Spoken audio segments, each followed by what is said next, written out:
Pay attention to this home security footage from a residential street in Houston, Texas, December 2004. It's 2:43 p.m. on a cold winter afternoon. You're looking at the front porch of the Martinez family home. A woman has just left the house carrying what appears to be a large bag. Watch how she looks around nervously before hurrying to her car. Now look closer at that bag. See how she's cradling it? How carefully she's moving? That's not a bag at all. Inside that bag is a 12-day-old baby girl named Sofia. And that woman, who the family had welcomed into their home just hours earlier, is about to vanish with their newborn daughter. Within minutes, the house behind her will be engulfed in flames. And for the next 6 years, everyone will believe that baby Sofia died in that fire. Everyone except her mother, who never stopped believing her daughter was alive. You know that moment right after you bring your baby home from the hospital, when you're exhausted and overwhelmed, but also so deeply in love with this tiny person? When you do anything to protect them? For Maria Martinez, those feelings were still brand new in December 2004. Her daughter Sofia had been born just 12 days earlier. Maria already had 2 other children, a son, Diego, who was 4, and a daughter, Isabella, who was 2. Her partner, Carlos Rivera, was working double shifts to support their growing family. Money was tight, but they were happy. They had their health, their kids, and a small house in a working-class neighborhood in Houston. Sofia was their little miracle, the baby that completed their family. Maria had no way of knowing that within 24 hours of welcoming a visitor into her home, her entire world would shatter. This is the story of a mother's intuition that refused to be silenced, a story about a crime so bold that no one believed it had even happened, and a story about a little girl who was lost for 6 years but never forgotten. Let me take you back to December 18th, 2004.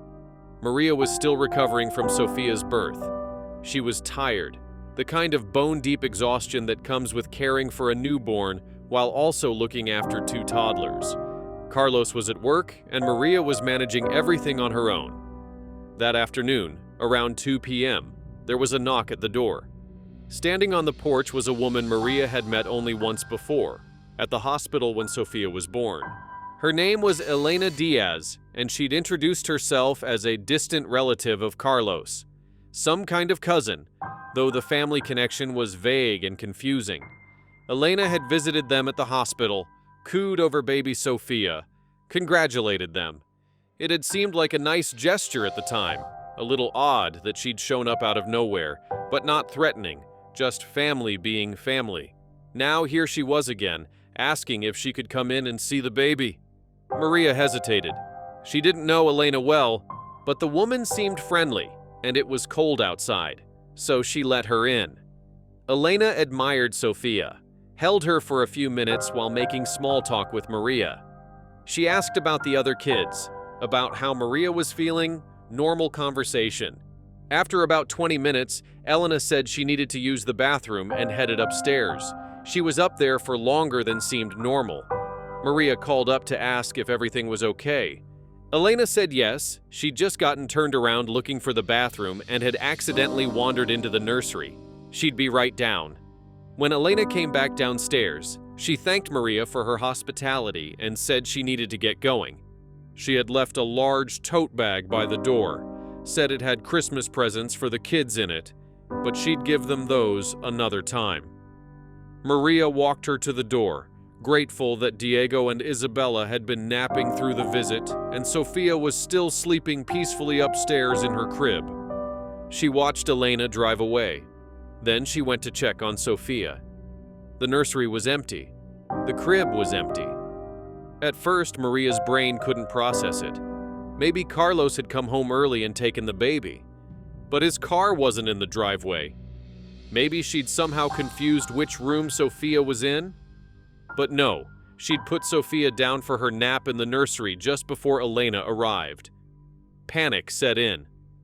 Maria ran through the house, checking every room, calling Sofia's name even though she knew a 12-day-old baby couldn't answer. She woke up Diego and Isabella, asked if they'd seen the baby. They were confused, still groggy from their nap, and then Maria smelled smoke. It was coming from upstairs, from the nursery. She ran back up and found the room filling with smoke. Flames were creeping up the wall near where a space heater had been plugged in. The extension cord was melting, sparking. Maria's first instinct was to search the room for Sofia. She fought through the smoke, checked the crib again, looked under furniture, called her daughter's name. The heat was intense. The smoke was choking her. She could barely see. She heard Diego and Isabella crying downstairs.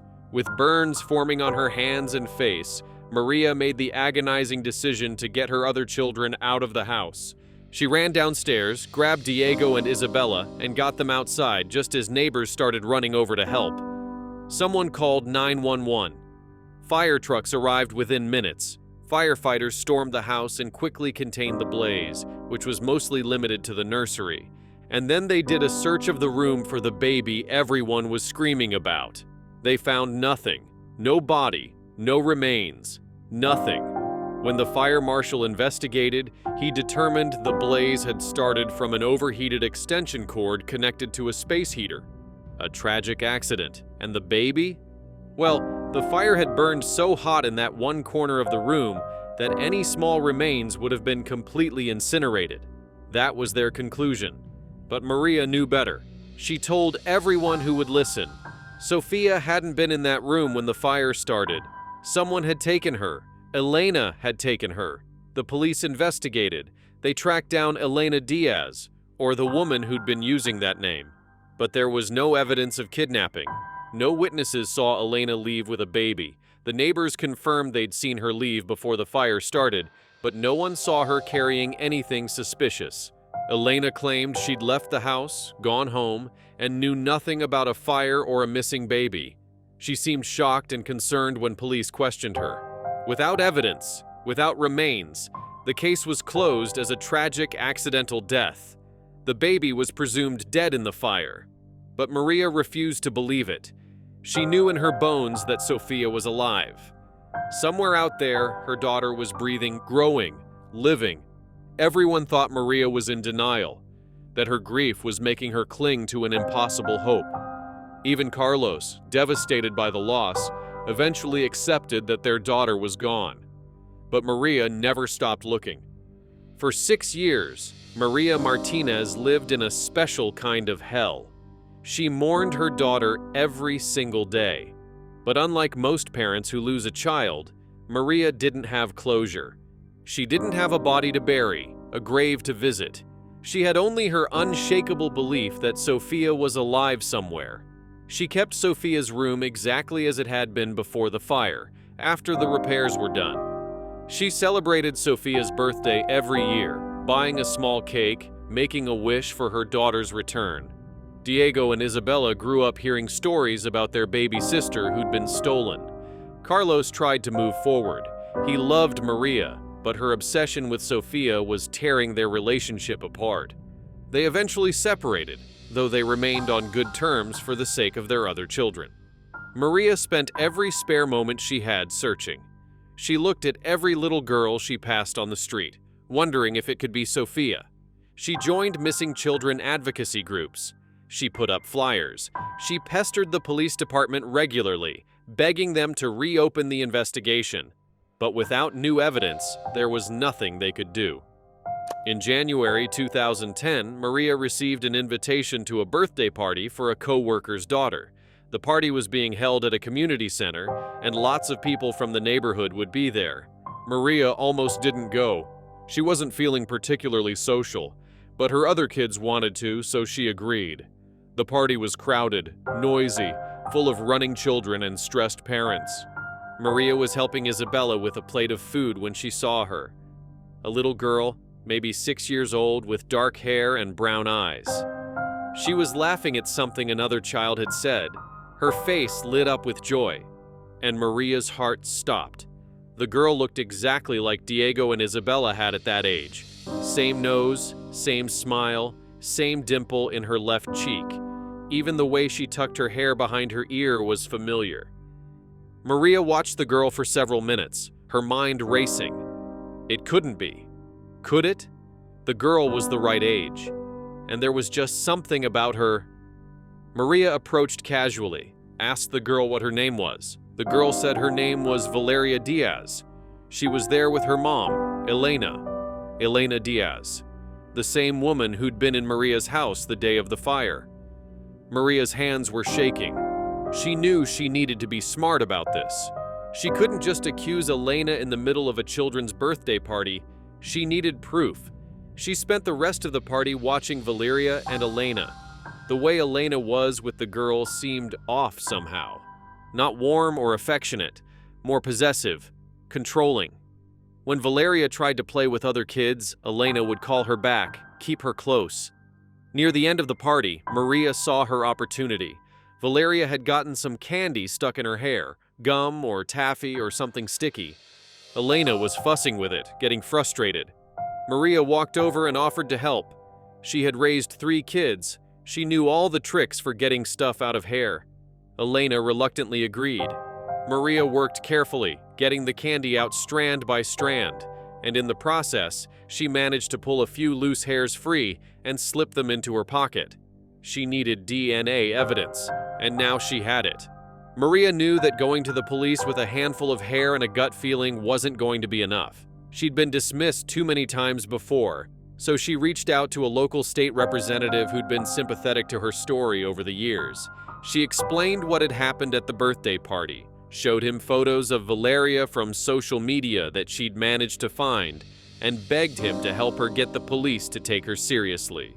To his credit, he did.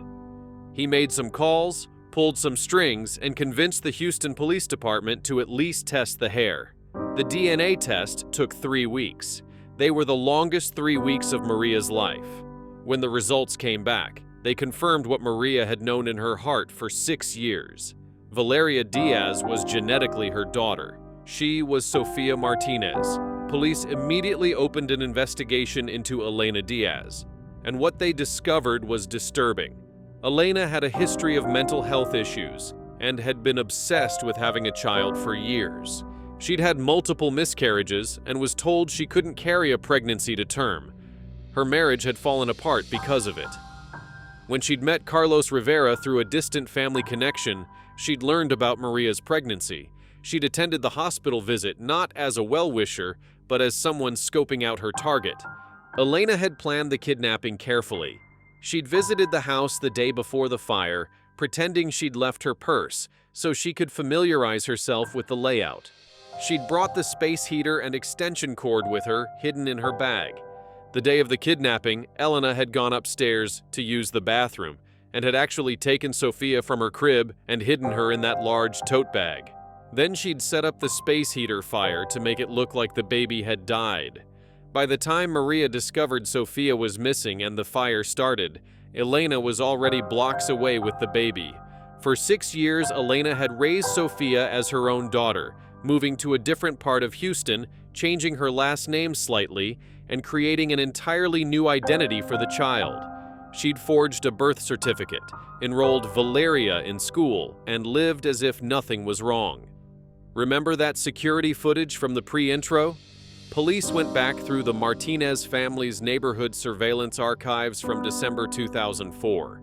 Most of the footage had been erased over time, but one neighbor had a camera system that saved everything to an external hard drive that was never wiped. That footage showed Elena leaving the Martinez house at 2:43 p.m. with that suspicious bag. Video analysts were able to enhance the image enough to show the outline of a baby through the fabric. It was the smoking gun that proved Elena's guilt beyond any doubt. Elena was arrested at her home. When police explained to 6-year-old Valeria, Sofia, that she was going to meet her real mother, the child was confused and scared. She didn't remember Maria. She barely remembered being anyone other than Valeria Diaz. The reunion was bittersweet. Maria finally had her daughter back, but Sofia didn't know her. The little girl clung to social workers, terrified of these strangers claiming to be her family. It would take months of therapy, gradual visits, and careful reintroduction before Sofia began to understand what had happened to her.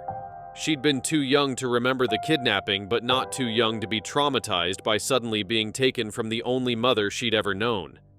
Elena's trial was swift. The DNA evidence, the security footage, her lack of any legal documentation for Sofia's birth, the fire investigation reports, everything pointed to premeditated kidnapping and arson. Her defense tried to argue diminished capacity due to mental illness, but the evidence of planning was too strong. She'd thought through every detail, from creating the fire to forging documents. That wasn't the act of someone unable to understand right from wrong. The conviction of Elena Diaz brought justice for the Martinez family, but it also brought new challenges. Sofia struggled to adjust to her biological family. She'd spent 6 years with Elena, most of her conscious memory. Diego and Isabella tried to be welcoming, but their little sister was essentially a stranger. Maria and Carlos, now reunited in their determination to help their daughter heal, had to navigate the complex trauma of a child who'd been stolen and lied to her entire life. Sofia went through years of therapy. She had anger, confusion, grief over losing the only mother she'd known, even though that mother had kidnapped her. The psychology of it was complicated and painful, but slowly, over time, Sofia began to build real connections with her biological family. She learned Spanish, which she'd never spoken with Elena.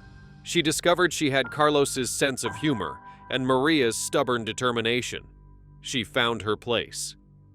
At Elena's sentencing hearing, Maria gave a statement that was both heartbreaking and hopeful. She talked about the 6 years stolen from her, the birthdays missed, the first steps she never saw. But she also thanked the investigators who finally believed her and helped bring her daughter home. Sofia, now a teenager, also gave a statement. She said she was still figuring out who she was and where she belonged, but she was grateful to finally know the truth about her identity. The case led to significant changes in how fire investigations are conducted, particularly when children are involved. Fire marshals are now required to more thoroughly investigate any case where remains aren't found, even if the fire burned hot enough to theoretically destroy them. Maria became an advocate for families of missing children, particularly those whose cases have been dismissed or closed prematurely.